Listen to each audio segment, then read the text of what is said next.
welcome and happy Sunday. So, today we are talking about I see me. I see me different. No. And I even have on my shirt. So, I've got merch to go with my stuff, y'all. I'll be doing things. Well, today I'm talking about I see me different.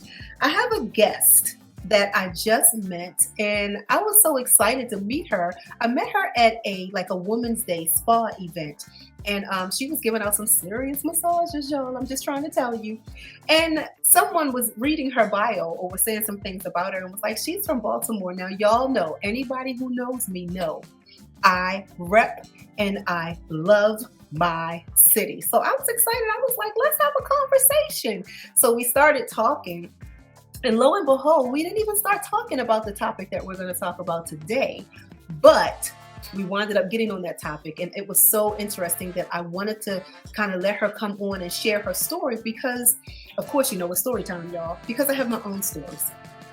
But before I go into my story today, I would like to dedicate this show. I do. I want to dedicate this show to a special friend of mine. And he is an amazing parent. And he is parenting his last child who is on the spectrum, has Asperger's. And we know that that can be a challenging task, but he makes it look so easy.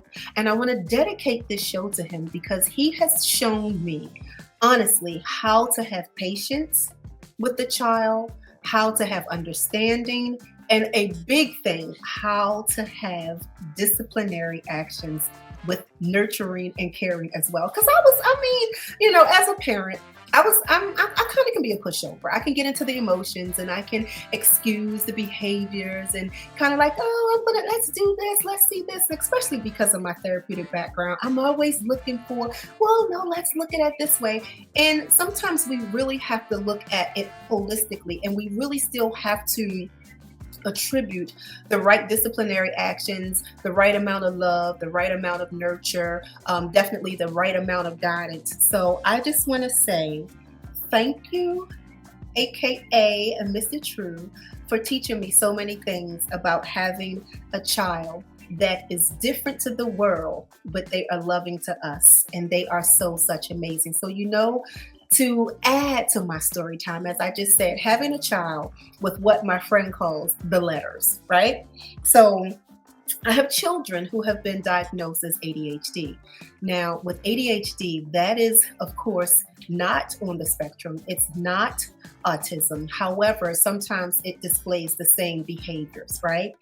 And we know that medically, sometimes there are those who are diagnosed with autism or on the spectrum that have a secondary diagnosis as ADHD. However, it's not the same when you have a child who has ADHD. It's not likely per se that they would be diagnosed with autism or the spectrum. Now, going into this, I've been in this field of mental health, behavioral health, and things of that nature, actually having my background in psychology and social work. And when I first started this, I was pretty young. And I would say that it was like early 90s. And that's when we started hearing a lot about autism, about being on the spectrum, about ADHD and OCC and ODD. And believe me, trust it was so crazy because when it first came out, I was just like, and this was my stance, right? I'm just like, because they told me that my son had ADHD at that time, and he probably was about 8. And he would always be drumming on his desk and rolling out his chair and all that stuff. And because I was also in college at the time, studying all this, I know I gave him the blues because when I came home with every lesson that I learned, a new unit, I was just like, oh yeah, you got ADD, ADHD, OCC, ODD. He was every letter in the alphabet because I was just learning about all that stuff. And every time I seen anything that looked like it was that behavior, I was like, oh my God, my son got that. Until again, a little further in the studies. And I'm like, you know what we not gonna do is keep slapping all these letters on our children. And that's where I was at the time. Because here it was, as I was looking at the studies and I was looking at what was going on, I saw that or back then, that the letters were being slapped on our melanated young men. And I was like, that's just another way to stop our young men and creating some kind of problems with who they are and identity and da da da da. And I still stand on that to a point. I really do. However, I also, in my learning and in my research and in my study and in my experiences as I continue to go forth, I realized that even medically, we have the diagnoses that are psychological diagnoses, but when we look at it from the medical perspective, because I did, like I said, a little bit more research medically, it does show that things like ADHD are biological, that is generational. So when I look back and I say, well, no, my son, they told me he was about 9 years old, fourth graders, when I first was introduced with it from a personal experience. They were like, he has ADHD. And I realized that at that time, though, he literally was tested and he was in the fourth grade, but he academically was functioning at a 12th grade level. And so my thing to them back then was challenge him. If he's on a 12th grade level, like that's the first child of mine that actually came home with 100s on the report card. I was like, wait a minute now, where do you go from there? Not a 100 on the test, but a 100 on the report card. And I was like, well, I don't even know what to tell you. Like, okay. And so it was because academically, he was just in a different place. So he was bored with school. So giving him that label, I was just like, no, challenge him academically and let's see what happens. But like I said, because I found out that ADHD is generational, understanding that I'm now raising my granddaughter, who of course now has been diagnosed with ADHD. And I was like, well, genetically that makes sense. I'm like, that could be, a part of it, because her mom too also was diagnosed with ADHD. So I was like, oh, okay. And then when we further look at the medical or biological makeup of such diagnosis, we look at the fact that there is substance abuse or alcoholism that plays a part with changing the biochemistry of an individual, and that also would create such neurological changes or challenges such as like ADHD. But as I said, ADHD is different from being on the spectrum and autism. And I just want to make that known. But I am sharing that when we have our children and they are quote unquote different than what the world sees, I want them to understand and know that that difference is an amazing thing, and not to be boxed in or not to feel bad because they don't fit in what the world or other people call the norm. Norm is actually what you make it. Right? Because we were fearfully and wonderfully made. So we were made exactly the way we were supposed to be made. And therefore, in being who we are, we should constantly be celebrated in who we are, navigated in being and understanding who we are, supported and encouraged for who we are, and not meant to be put in a box or not have other people create our identity for us or anything like that. So I'm excited about the show. I'm excited about the guests. And like I said, right now, I myself find myself in position in a place where I'm navigating this singularity parenting for the second time, because I'm on my second tour of parenting as a grandparent, as a singularity parent with a child who has letters that, we sometimes deem as a negative thing, right? So I'm excited about my guest. Like I said, I met her and she was giving good massages, but we went deeper, and this sister is going to truly be a blessing. Her name is Whitney. And Whitney is an award-winning, celebrity trusted, I love that, you better go here with that one, girl, licensed esthetician, and the founder of the Bella Lucy Spa. With much success, she has had successful stories with her clients, and she's helped them to achieve healthy, glowing skin, and specializes in empowering busy, overwhelmed moms, especially those in the autism community, to reclaim their self-care. Now that right there says a whole lot.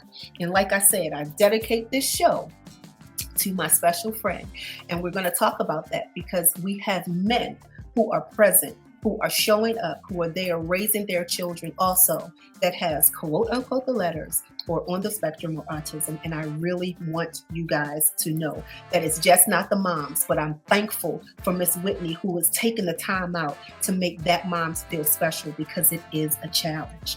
As an autistic mom herself, Whitney knows firsthand the challenges of balancing caregiving, household responsibilities, and personal wellness.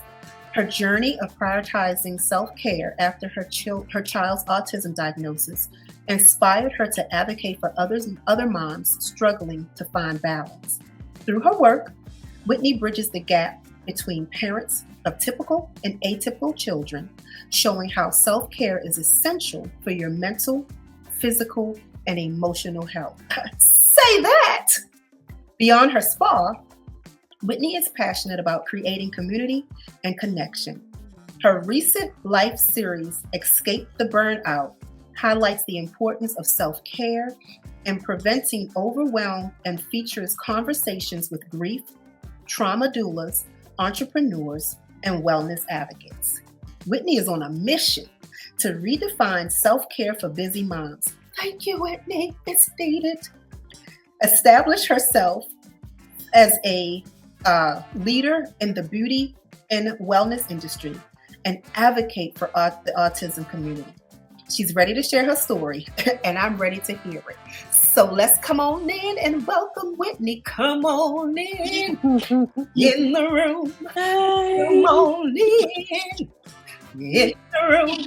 Oh, we want to hear your story, and we're sitting here ready to listen. So I invite you to come on in to the room. Okay. Hi, Whitney. Hi, how are you? Sister, much love. We believe purpose. The purpose thing is about Baltimore. You just see if you don't know, you don't know. Yes. How are you? How are you? Thank you. Good. Fantastic. I'm so glad to have you. Thank you for having me on. I really appreciate it and allowing me to share my story. Absolutely. Listen, your story is worth being heard and definitely needs to be shared. This is a community that I think receives so much negative stipulations upon, and we don't really get to really hear from the people who are, as they would say, in the trenches. We don't hear from them parents. We hear from the specialists. We hear from the doctors. We hear from the social workers. We hear from the therapists. We hear from all those people. But when we start hearing from the people who are in there doing this work, right, it gives us the real insight. And I was looking, and we're going to get into your stuff. I was looking at social media, right? Looking not only for just some backdrops and some information. And what I saw overwhelmingly, especially with autism, it focused so much on the behaviors. Yes. And that irritates me. Like I said, first and foremost, being a parent of children with, as my friend called them, my producer called them the letters, right? Yeah. It irritates me because we do focus so much, especially in a school setting, and we're going to talk about that. They focus so much on the behaviors, right? Now, I don't fully fault them, because if you got 20, 30 kids or whatever the case may be, I get it. The behaviors are what sticks out. But when you understand the characteristics of the diagnosis, if you understand the medical or the neurological changes that this little individual is going through, or teenage, whatever, it should give more focus on how can I be the solution? How can I be the support, and not so much as hinder this child. And I'm gonna let you go, but I'm irritated. As you can see, I'm really passionate about this because I've gone from school to school to school with my baby. And a lot of times, right, and it gets worse the more we give lack of information to the people to be supportive. And then we start creating this behavior narrative. And I'm like, we're not going to do the behavioral way. We're going to understand the behavior so that we can then help the individual. So shame on all the schools that my baby went through, and you all had so many challenges that you couldn't actually see. Or I'm gonna leave it right here, and I'm gonna let you go in. Or can we have some training? Can we have some people who's doing the work come in and train and give some in-house, some in-service training, some workshops, some labs or whatever to help you further understand, and stop making these children who are different in an amazing way, right? Make them feel like they are bad, give them a complex, or mess up their esteem because they don't fit in your mold and your narrative. Yeah. Okay. All right, babe. Okay. Go ahead. Talk to me. Tell me your story. Tell me your story. So it's along the same lines, they try to just put them in a box or in a smaller classroom and, just focus on just behavior and not, the strengths and weaknesses, or try to understand the child. So I feel you. I'm passionate about it as well. And that's why I'm like, okay, I'm holding this information and I come in contact with a lot of parents whose children are classified under, as you say, the letters. And, we have to stick by each other and help each other out and help advocate for our children. Because if we don't advocate for them, then they'll continue to, try to put them in a box and say, oh, that's behavior. Oh, Absolutely. They have this. Oh, that's the letters. And that's not right. So let me ask you a question. Tell me a little bit about your mom's story. So how many children do you have, and how did you come about to get to the point where you even sought out to seek some information, sought information? So, hey, listen, my English and my grammar is good, but this is a regular radio show, and we ain't got to be all English. I ain't got to use my English major and nothing like that. But how did you get to the point where you came about to say, wait a minute, what's different, or how did you get there? Tell me a little bit about your mom, Jeremy. So I am a mom of 7. I have 3 children. I'm sorry. One bonus baby who's 17. My daughter she just turned 14. And then my 6-year-old, she just turned 6, who's the one that's on the spectrum. Okay. So it's my last child, and it's something totally different. It was something totally different for me. When she was diagnosed at 18 months. Oh, However, wow. I started seeing regression in her at about her 6-month appointment. And her pediatrician, which is a Black woman as well, she started hinting to me like, okay, I see regression as well. Let's put her on a list for the Marcus Center, because it may be autism, it may not be, but because the waiting list is so long, by the time she gets to almost 1, she'll be ahead of the game. So wait a minute. So for people who may not know, when you say she was regressing, are you talking about like in her milestones per se? Tell me about regression, because somebody might be listening and go, okay, well, I don't know what that means. I'm looking at my child. I don't get it. So when you say regression, what was going on? So regression for Casey was at about 3 months. She was, the typical rolling over, babbling. She was attempting to hold her bottle, hold her head up. At about 5.5 months, she started saying, mama. And then right around that 6.5, 7th month mark, she wasn't talking. She didn't want to hold her bottle. She wasn't doing, according to the milestones, she was not hitting any of the targets on the milestones. Okay. That, the milestones that we fill out at the doctor's office. So that raised eyebrows. And I said, she was saying mama, she was about to say da-da, but now she's not saying anything. She's not doing the things that she used to do at, I felt like, an early age. At 2 months, she was trying to hold her head up. So I'm like, wait. Well, the good thing about it too is that you have other children. So because it's different. Well, you tell me, it can be different with each child, because of course each child is different. So they'll reach their milestones at a different age, but you already saw, like you said, for yourself, and then your pediatrician also kind of confirmed For Yes. you. Okay. Okay. Yeah, so I seen it, and I was fortunate enough to stay at home with her. So I was with her 24/7. Mhm. And I was also breastfeeding up until about 7 months. Um, so I would see her day in and day out, and I noticed that okay, the things that she was doing, she was not doing. Mhm. Um, and the like you said, the pediatrician confirmed it. So fast forward, I went along with it. She went to she was referred to Babies Can't Wait until she got a diagnosis. We was working with a Babies Can't Wait therapist. She would Mhm. come to the house, and she worked with her for about a year. And she told me, she said, "Listen, I think that I'm not able to fully diagnose her, but I Mhm. think that she's on the spectrum." I'm like, okay. I fought her for a bit because I don't, you don't want to hear that Absolutely. as a mom. You're thinking like, well, she's gonna get it, she's gonna catch on, but that didn't happen. And Mhm. of course, I had family like, because I moved to Atlanta from Baltimore. My Mhm. family back in Baltimore was like, she needs to be home. She needs to be around family. That's all it is. And I'm like, I don't think you guys see her how I see that And she's. I think what you're saying right there is very important because I was going to ask you also if you felt like there were any early interventions that may have been available, but just kind of sitting with this for a minute.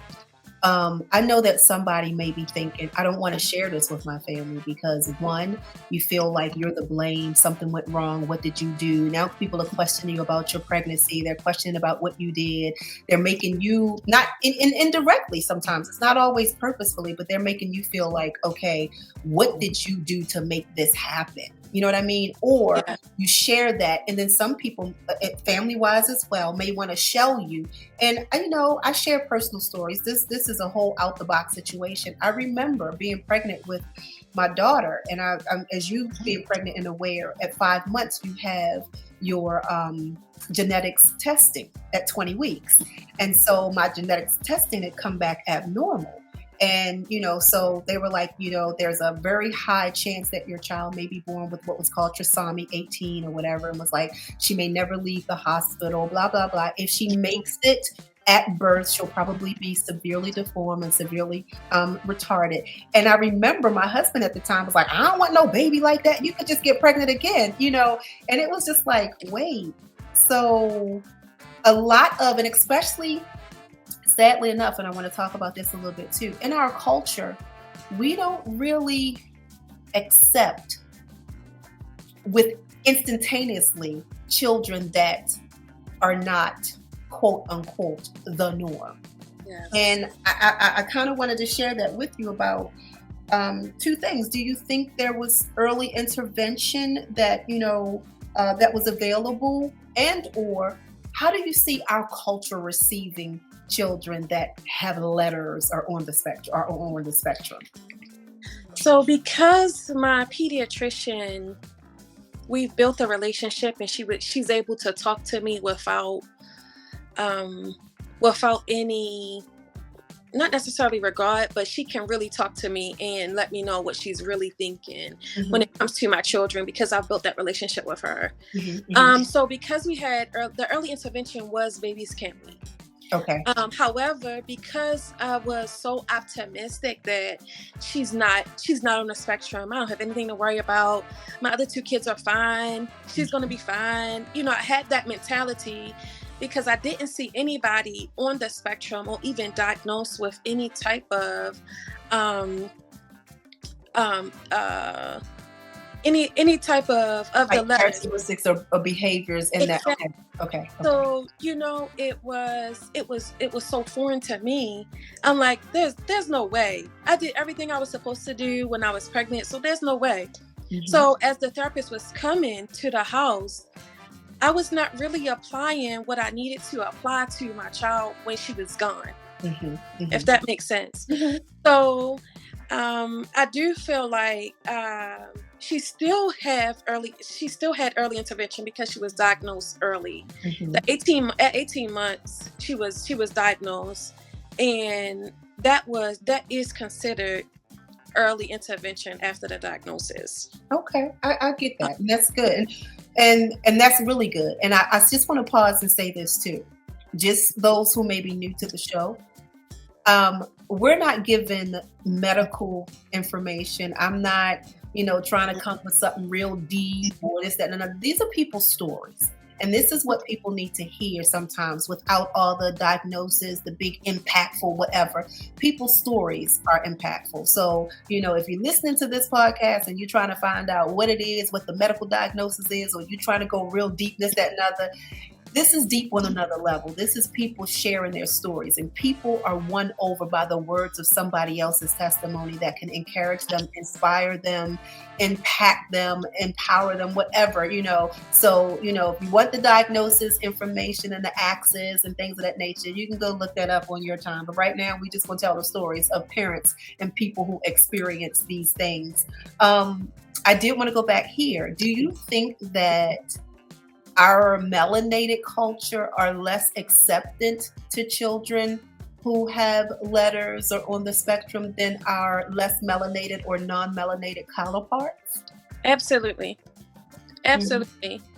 The lack of information, Resources, absolutely. and resources, and people actually that look like us, that's actually telling our stories and making it a safe space for us to say it's okay if your child is not typical.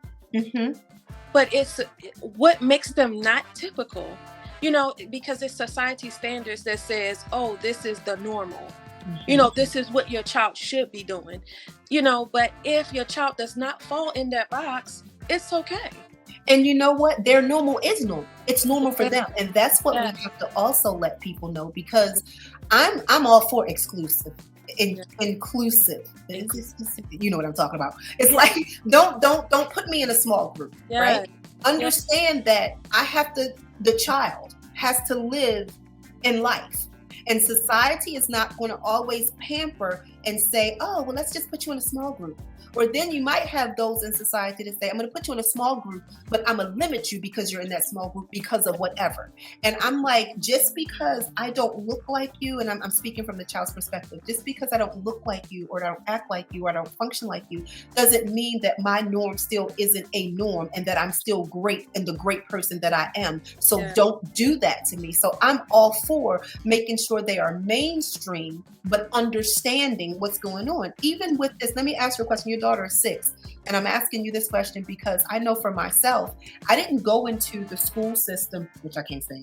I didn't go into the school system with, here are the letters, this is what they have, because then a lot of people play to that, right? And they either limit them because of the letters, or they make everything about the letters. No, here is my child. My child is just as amazing as the next child sitting next to them. So until we have to get to a point where you are seeing that there is something, now let's have a discussion. Because what I'm not going to do is already come in with you prejudging who this amazing person is, because either your limited information, your own personal biases, or your lack of understanding through education or experience.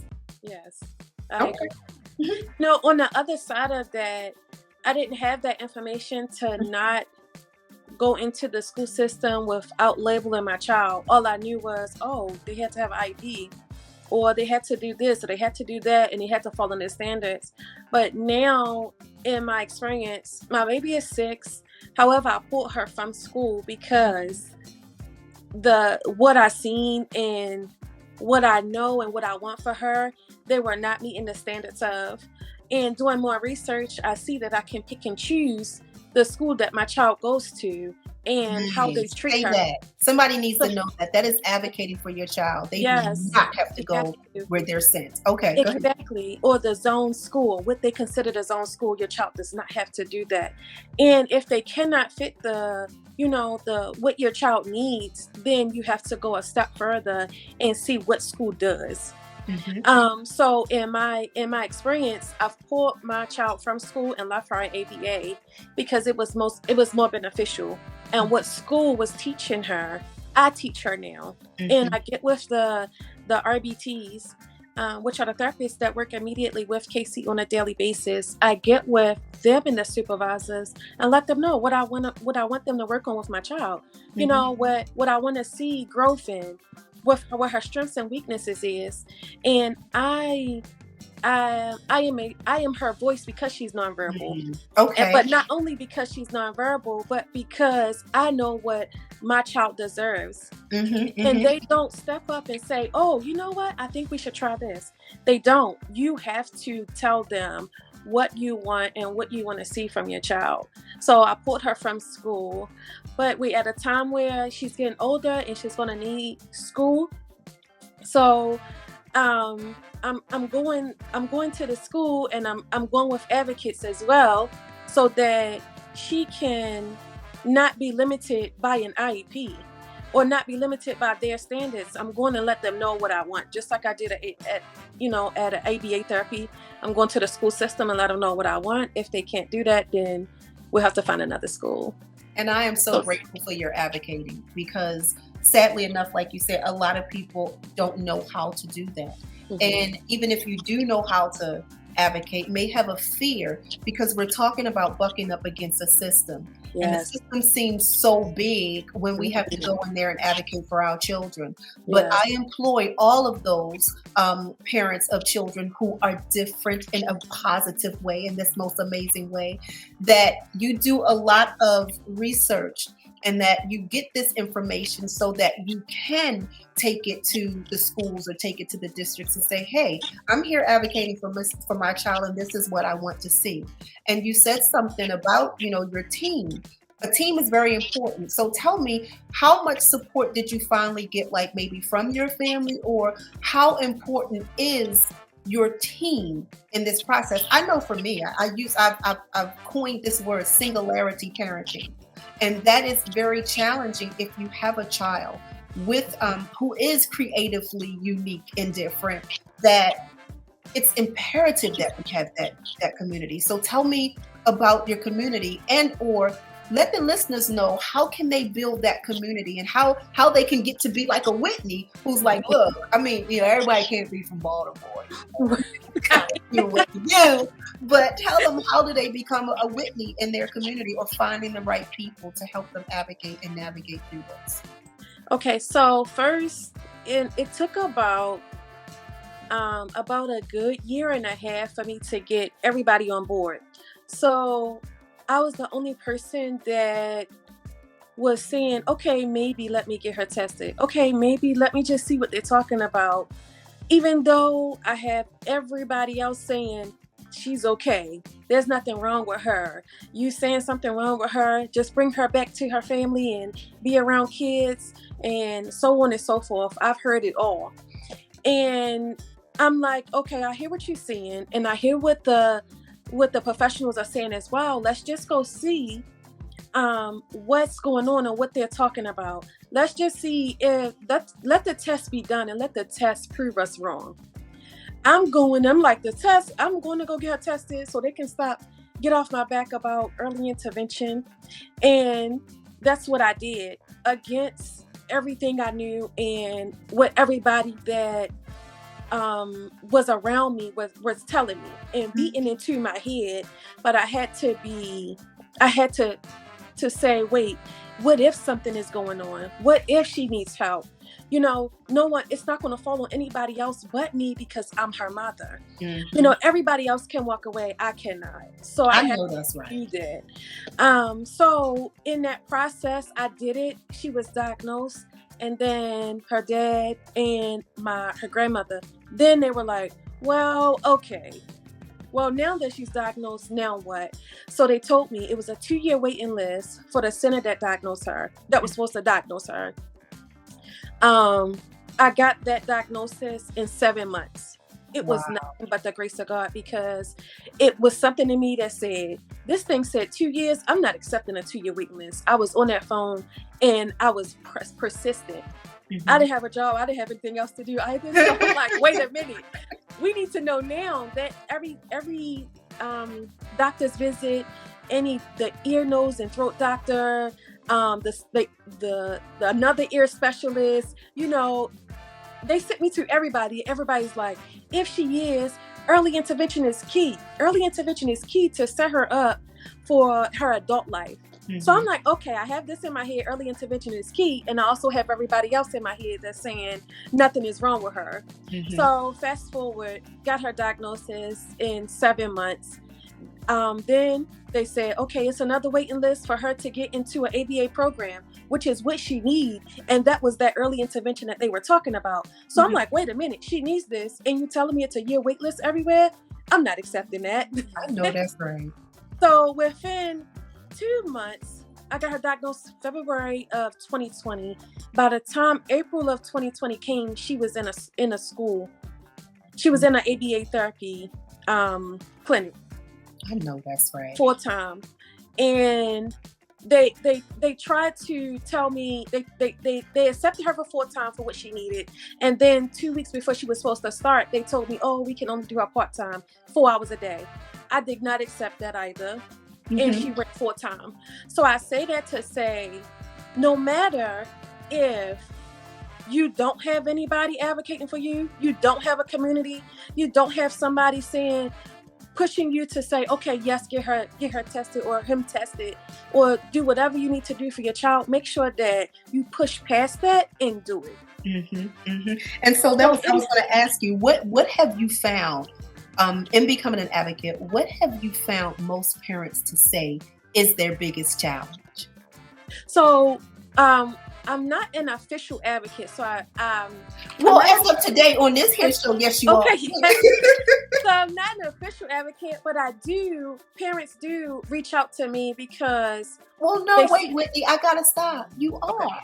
If you listen, you are speaking up on behalf, as you said, of those, especially starting with your daughter, without the voice. That is an advocate. Official and unofficial don't come with the paper. It come with the work, and you're doing the work.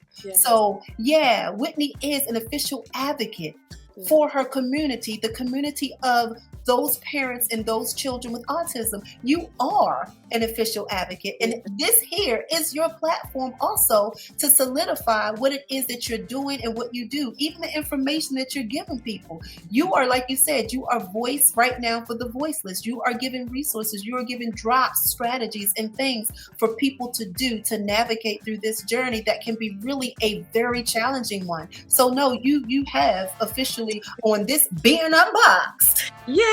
Officially became the advocate. Thank you. I appreciate it. I don't give myself enough credit, but so I'm gonna give you some. While you giving everybody else their self-care and their flowers, I'm gonna give you yours. Thank you. What is it that you hear though? What are the parents saying is really like their biggest challenge with this stuff? They are so wrapped up in the behavior of the child or what the people say, what the school system say, what the officials say. When they sit down at that IEP meeting, it's so intimidating, and what I tell them, I'm saying, who did you go home with? Your child. Who has to deal with your child, whether when they're sick, when they're not sick, when they have good behavior, when they don't have good behavior? Who's going to have to be with your child when they're 17, 18, and 19? Oh, ouch. And who's going to do that? Who's going to be there? They're not going to be there because they're still in the elementary school. They're still in the young phase, and they're dealing with so many children that they put them in this box and just say, oh, that's another child that's diagnosed with such and such. We'll treat them this way. We're dealing with another child that's dealing with this, and we'll treat them that way. Well, Whitney, you just stepped on my toes. You stepped on my toes, but I got shoes on, so you ain't heard them. I'm saying you made a statement, and I don't want to go past that too far. You were saying who's going to deal with them when they come home? Who's going to deal with them when, as far as journeying into adulthood, right? Yes. And when I say, my toes ain't stepped, you ain't hurt my toes because they were already stepped on. I told you I dedicate this show to my friend who's raising his son. And I was Miss Advocate. I was, no, let him do it. No, it's okay. No, understand this. Or when he would go up to the IEP meetings and speak to the teachers, or his son would get calls and it's like, he's not doing this, he's not doing that. And I'm like, well, what about the teacher? What's the teacher saying? I mean, I was so this advocate because I do understand providing, that other perspective. But at the end of the day, he has to, that is his full responsibility. And he has to help navigate him into his next levels. Even though I want to intervene and I want to be the encourager and the nurturer that's needed, but for your child what's needed at the next level. And one of the things, like I said, that he showed me, not just taught me, but showed me, was you have to have that balance. Because I mean, I'm hardcore Baltimore when I need to be, but I am such a empathetic. I understand the kids, let them have this, let them do that. But that's not what they're going to get in the classroom. That's not what they're going to get on the job. That's not what they're going to get at the grocery store. And like you said, you have to be the one to know your child and to know what it is that you're going to accept or allow, because it's the balance of how they move forward and become productive after you, without you, and all of that. So that I just wanted people to know that, because when you're being this advocate, you're going to get that feedback. You're going to get other people like, oh my gosh, why you? And it's so, speak to this for a second, because it's so either or. It's either why are you so lax on things, this, that, another, or you see videos on social media with children who may be on the spectrum acting out, and it's like they should have beat their butt, they should have smacked that. So how do you help balance that though? Because I was gonna touch on this anyway. I'm so glad you asked. So for me, and when I speak to other parents about this, again, we focus on the behavior. Oh, you're screaming, they're screaming, and they're not acting civilized, and so on and so forth. And then the parents are either embarrassed, overstimulated, or just relaxed and saying, okay, whatever. So I was taught at the ABA centers. The first ABA center, it's called the ABCs of behavior about children. And it's whether you're typical or atypical, it works. And the ABCs is A is for antecedent, B is for the behavior, and C is for the consequence. We all have it. The antecedent, what happened before the behavior? Okay, so they'll say, my child will scream out in the grocery store. For instance, my baby loves bananas. She will not eat them, but she will hold them. So every time we're in the grocery store, when she sees bananas, she will scream. So I got to a point where, okay, every time we go to the store, you cannot have a banana. And we're going to have to get through this process where you're accepting we're not going to get a banana. Again, she's nonverbal, so I have to listen to sounds, and different sounds that she makes means different things. So I have to listen to sounds and body language. So, okay, I'm in the grocery store. She sees a banana. That's the antecedent. The behavior is screaming. The consequence is the most important part. So the consequence is, okay, either she gets the banana or she doesn't get the banana. So it's a time where she gets the banana. Okay, that's going to be good for her, because then she's going to be happy. There's going to be times where she doesn't get the banana, and then she wants to fall out and have a whole tantrum. And the consequence is immediately what you do after the behavior. So immediately when I tell her we're not getting a banana today, that's it. You have to stop there, hold on to what you said, and stand in what you said, and keep going about your grocery store run. I use that as an example because so many children, so many parents are so embarrassed when they get to the grocery store because the child acts out and everybody's looking and frowning their face or saying mean things. And you have to build a tough skin, because again, this is what you're teaching your child, that every time this happens, this is what's going to happen. So let me go back to ABCs. So even if it's for a typical child, they see something that they want. They see candy. They're going to want candy. Okay. Oh, I see candy, the antecedent. The behavior is, I want candy. Or you're walking past it and don't get it. They're screaming. And then the consequence is either yes or no. Mm-hmm.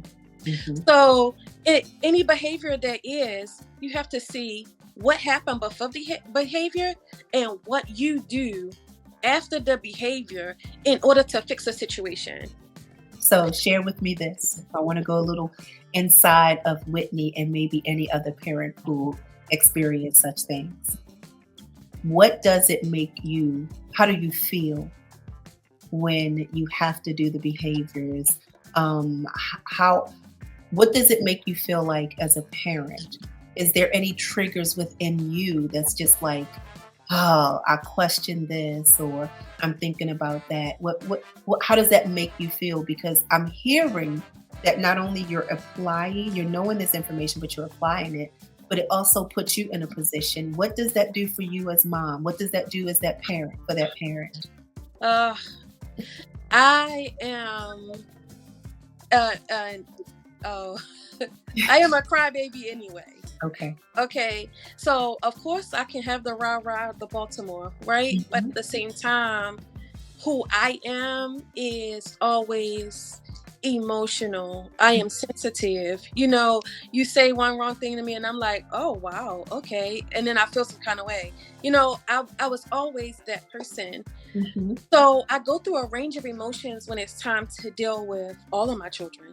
Mm-hmm. When it's time to say discipline them, I can discipline them and correct them rather. Mm-hmm. And I can go in my room and just feel the worst. I'm like, man.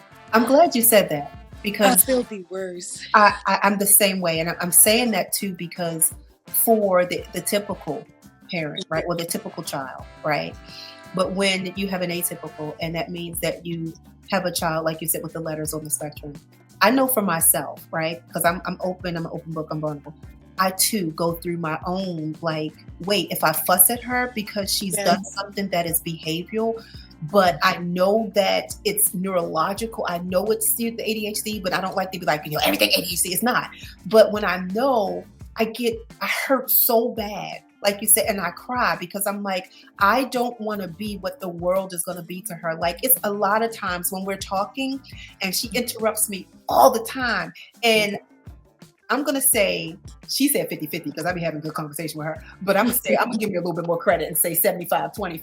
The 25%, I'm like, stop being so rude.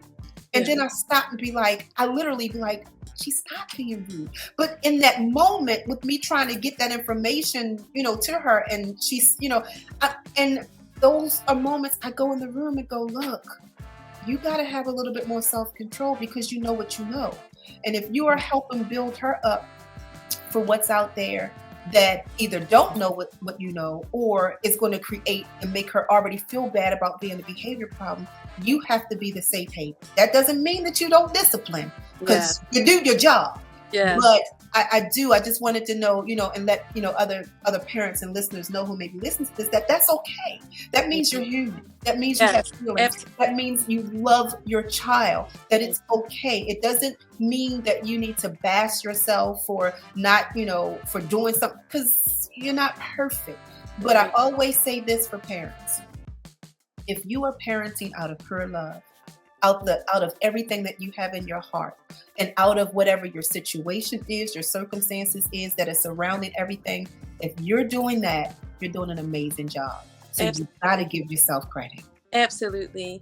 And to that, just because you have to control your emotion when you're disciplining, but it's okay that you run through a range of emotions. You can cry, you can be sad, you can feel remorseful, it's okay. And it's a part of the process. But once you understand that what you're doing, or this consequence that you have behind this behavior, is going to get better, it's going to get easier. When the consequence is presented, it's going to be more acceptable. Then you kind of be okay and don't run through as many emotions. Not to say that you won't feel bad at all. You can still feel bad. At the same time, they still have to understand you know, why you're doing the consequence, so that, when they go into the real world, it's okay if someone says, no, you can't do Mhm. this. It's okay to not, step into the fire, because you're going to get burned. Mhm. So it's a bigger reason to why I'm disciplining you, or we having this conversation. It's I, bigger than the moment. I tell my child all the time. I said, listen, people don't have to love you like I love you. Hmm. And nobody has to take the time with you that I take with you. So I'm preparing you for when, like you said, for when you get to those places and those spaces where people are not acceptant, they're not tolerant, they're not understanding, they don't even care. Right? Not that I want to make it like so morbid or negative, like nobody cares for them, but I have to build you up to a place where you understand that you have either a thick enough skin or enough strategy or enough resource or enough of whatever you need to navigate through those things that are going to be unpleasant, unkind. And like you said, that school setting is a training ground to a point that it's too much. You know what I mean? That's when it becomes a problem. And when we help them navigate into the world or outside of us, um, we have to do our part. And it sometimes seems like we overdo it, or it can come to a point where we overdo it. We were just saying, it's like when you're doing this, you're doing it for the greater good, and you're putting them in position to be able to handle what's outside of the household. And I know for myself, sometimes that finding that balance in that, because I'm like, I don't want to overdo it. Yes. And then, because sometimes when we overdo it, we then put them in position to receive that behavior, receive that feedback from the world, because it's like, well, my mother yelled, or my mother said that I was rude, Yes. or she's always on my behavior, so I guess that's just who I am and what I am. And then we can not do it enough, and then they go out into this world. And I always say this, and I know this is off topic a little bit, but I always say, where do narcissistic adults come from? Narcissistic children. Like, when we don't give them no accountability. We have to find that balance and making sure that, I always say this: where did the narcissist adults come from? Being narcissist children.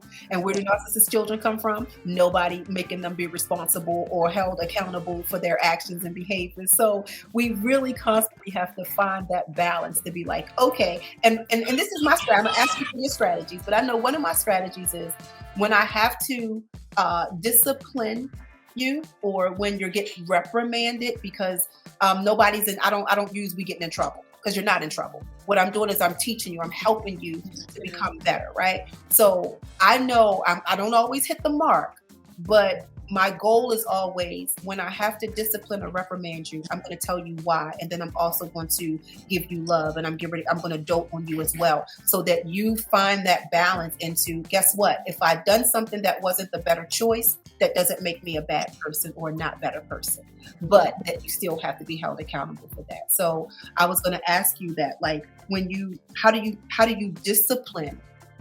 How do you discipline a child with autism? And then if you can just provide some strategies for the listeners of those parents or relatives or educators of those who may have an autistic child around them, or a child with letters. Mhm. So the way I discipline, it just depends on the behavior. I have to stop saying stop, because sometimes she looks for that. And you have to really pay attention to your child to Mhm. see what they stem off of, Mhm. or what feeds the behavior. So once you know what feeds the behavior, your consequence, then you'll know the right consequence to stop the negative behavior. Mhm. So one thing, if she is like screaming really loud in a public space, the way I discipline her is, I count to 3. I say, Casey, we need to use our inside voice. And I count to 3, and she knows that she'll just completely stop the behavior. Mhm. However, it did not work on the I first try, mean, the let me second tell you, because try. I probably, if I counted that, I'd be at 100. No, I started at 1, 2, 3. It worked till about a good 5 years old too. You know what I'm saying? Every now and then, when my tone get a little, and I'm like, "You got 3," it might work. But for the most part, no. In the beginning, that child was looking like what? What? Like Yeah. 4, 5, 6. They Yeah. finished. They Yeah. finished it off. So I started at 10. To be fair, I started at 10 and I would count to 10.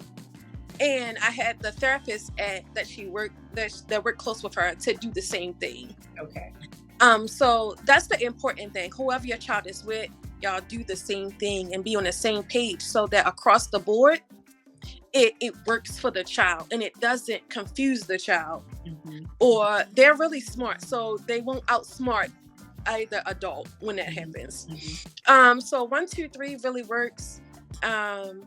I still say stop, but not as often as I would.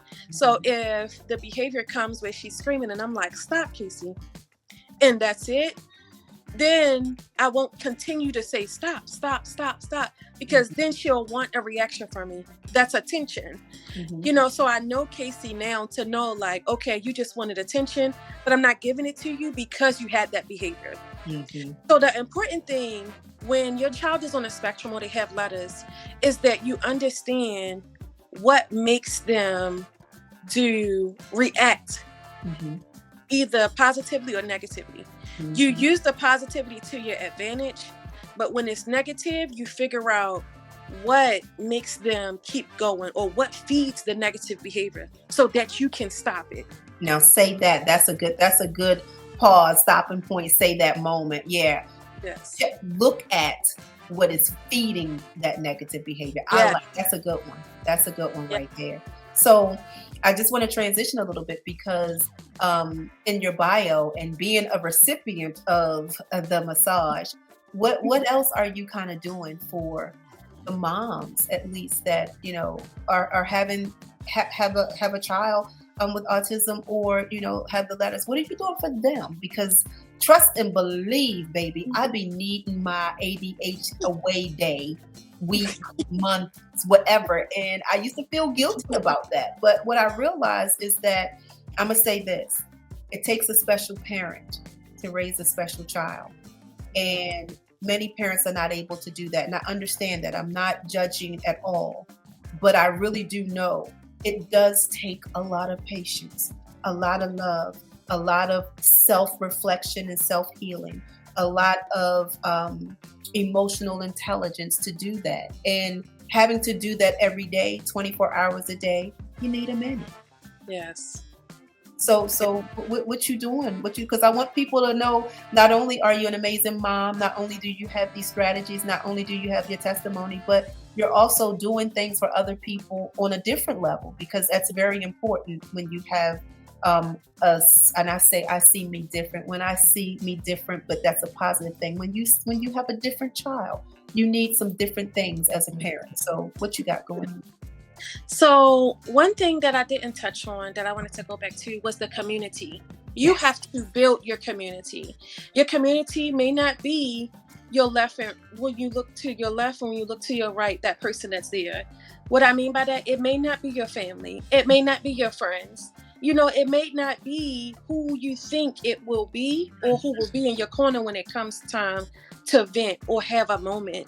So you have to build your community. And what I mean by that is find other parents who have children who's diagnosed with letters, who's on the spectrum. You can do that on Facebook. You don't even have to be in the same city. You can use your don't. social media to get in groups that will be able to support you. Yes. And then you find people who's in your city that you can connect with even closer. Mm-hmm. So one thing I do is I've been fortunate enough and to be in a community where this therapist started out as my baby's first therapist, and she was the one who told me that my baby was on the spectrum before I went and heard the actual diagnosis. So she prepared me for this. So I'm fortunate enough that she built a community, stepped out of the corporate world, built a community for moms like me to have a safe space. And we do events just about every month or quarterly.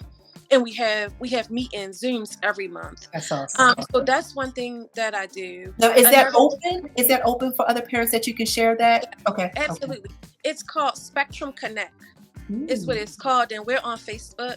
We're okay. building Facebook, but we typically use WhatsApp because you can pick up your phone, send a text, hey, my child is doing this, or do you know a good dentist, a good doctor to send my child to? Because the rest of them are just, Hmm. you know, they're used to catering to typical children, not atypical children, so on and so forth. I need a break. Can someone step away for some coffee? It's all of that in there, That's awesome. and that's the community of. I'm gonna share that and put that out there. Okay, yes, please. So that's the community that she have built, and we're always accepting new people because it's so many parents that are suffering in silence.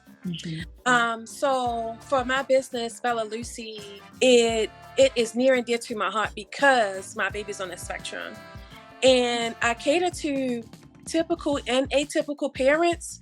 However, atypical is near and dear to my heart because I know not only do parents of typical children need a moment, parents of atypical children, we need a special moment. We need a Somebody break. listen to her, cause we do, we Okay. do, we do. It's on a whole nother level of care that we need. And I can provide that because I know. I don't care what your child is diagnosed with, what they say your child have.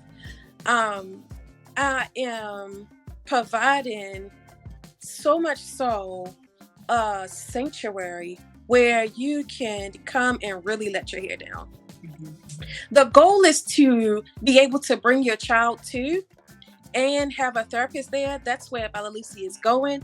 But Okay. right now, we're at a space where we are catering to parents who who cannot who feel guilty about taking time to themselves. They're overstimulated, they're overwhelmed, they can't get a moment. No one will watch the child because, we're so scared that you're not going to take care of them. You can't just leave them in front of an iPad and go on about your day. You have to really take out time for them, and it's hard to find a person like that. So I'm understanding you can bring your child with you, or you just take a moment away to really relax and reset and not be judged, not feel guilty. And I'm gonna make sure that you understand that in order for you to keep pouring into anybody, I don't care if it's a spouse, if it's a child, if it's, a parent, you have to refill your cup. It's just that with us as atypical parents, we feel so guilty for just taking 15 minutes away, Absolutely. let And alone an even hour. all the more leaving your child with someone Yes, because it's like yes, you don't want to give them a rundown, but you want to give them a rundown. But then you're yes, like, well, I can't tell you how to babysit my child, but then I do want to tell you how to babysit my child. And then you're like, well, can I find somebody who's going to do that? Because then that's a lot, you know. Then you worry. Well, for me, I've had times where I'm like, okay, I worry when I step away. I'm like, I want to keep my phone and call every 5 minutes, but it's like, well, then how can I take my present moment? So yes, I'm very grateful for what you're doing, and I definitely want you to put out there where you're located, how to get to you, what's going on, so they can find that sanctuary and let them know that it's there. yes, absolutely. Before I tell you how to find me, I want you to know that whoever's listening and they feel guilty or they feel overwhelmed, and when they get overstimulated, it's okay. It's okay to step away for, you can start with 5 minutes, 10 minutes, 15 minutes, and then gradually increase it. It's okay to leave your child with someone who's not going to physically and mentally abuse them, right? It's okay to feel like I need to keep calling to check on my child. What I have done was, if you don't listen to me, I wrote down a list of, if she makes this sound, this is what you need to do. This is what she needs. And like my baby's nonverbal, so she has a device that she picked up learning in 2 weeks. Mm, It looks just like a computer, multiple keys and everything. She picked it up in 2 weeks. But I give her that device now, so anybody she go with, she can let you know. All you have to do is say what you want. Casey, Mm. what would you like? And she's going to tell you everything on that tablet. So now I'm to a point where I can leave my child with somebody and that's not going to physically and mentally abuse her Mhm. and not feel guilty. Wow. And it's okay that if it seems like a lot to leave on a person, but when they accept it, the challenge, oh, I'm going to take you up on your offer. I got you. And it's okay to do that because you need help. You cannot do it alone.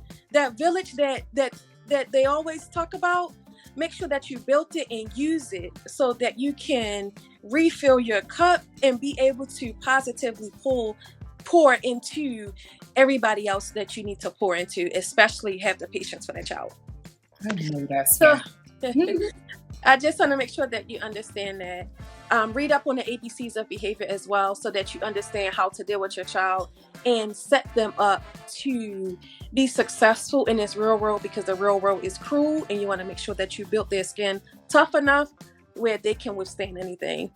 My name of my business is Bella Lucy Spa. You can find me on Instagram and Facebook at the Bella Lucy Spa.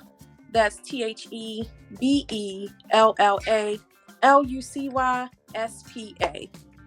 Yes, I'm located for Roswell Road in Sandy Springs, right off of 285. Do you travel too? I do. I travel as well. Yes, yes. And if you want to reach out to me for anything, please do so. Send me a message, send me a DM, and I'm always open and willing to help. So she's given you her information.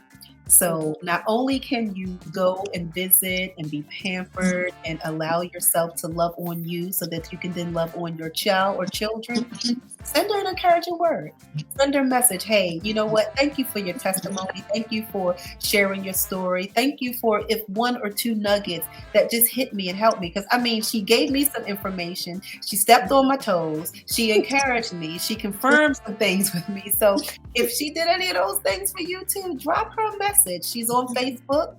We'll post that information as well so that you can see how to locate her and how to get in touch with her. And I'm very thankful that we got the opportunity to meet. And it's so funny because even though you came to a event that was sponsored by a school, my child no longer is in that school because of all of this.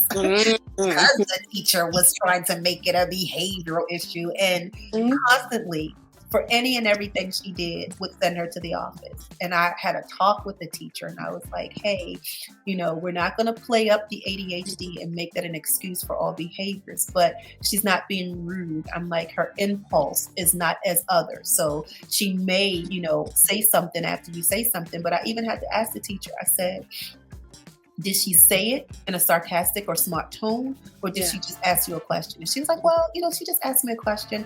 So on the inside, I'm boiling because I'm going, yep, another unlearned individual who is creating this identity for my child that's not a good one. And as an advocate, I'm not going to have it. You're not going to make her become, and she actually began to say that I get in trouble all the time. I'm just a problem. I'm like, oh, no.